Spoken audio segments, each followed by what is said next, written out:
একজন মহিলা প্রতিদিন আল্লাহর নামে তার ঘরের বাইরে একটি রুটি ঝুলিয়ে দিতেন। প্রতিদিন একটি কুজো বৃদ্ধ এসে সেই রুটি নিয়ে যেত, কিন্তু ধন্যবাদ বলার বদলে সে সবসময় একটি অদ্ভুত কথা বলতো, তুমি যা করেছো সেটাই তোমার কাছে ফিরে আসবে। এই কথা শুনে মহিলার খুব রাগ হতো। তার মনে হতো দোয়া দেওয়ার বদলে এই বুড়োটা আজে বাজে কথা বলে। একদিন বিরক্ত হয়ে শয়তান তার মনে কুপ্রভাব ফেললো। সে ভাবলো রুটির মধ্যে বিষ মিশিয়ে দেবে, যাতে প্রতিদিনের এই ঝামেলা শেষ হয়ে যায়। কিন্তু রুটি ঝুলাতে গিয়ে তার হাত কেঁপে উঠল। সে মনে মনে বলল, আস্তাগফিরুল্লাহ, আমি কি গুনাহ করতে যাচ্ছি।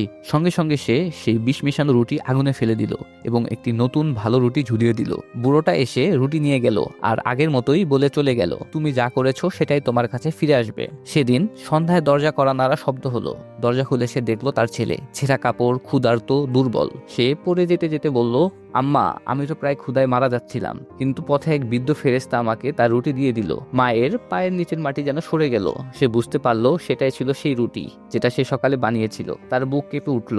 আজ যদি সে বিষ মেশানো রুটি বদলে না দিত, তাহলে নিজের হাতে সে তার ছেলেকে মেরে ফেলতো। নেকি হোক বা খারাপ কাজ, সবকিছুই ঘুরে আমাদের কাছে ফিরে আসে।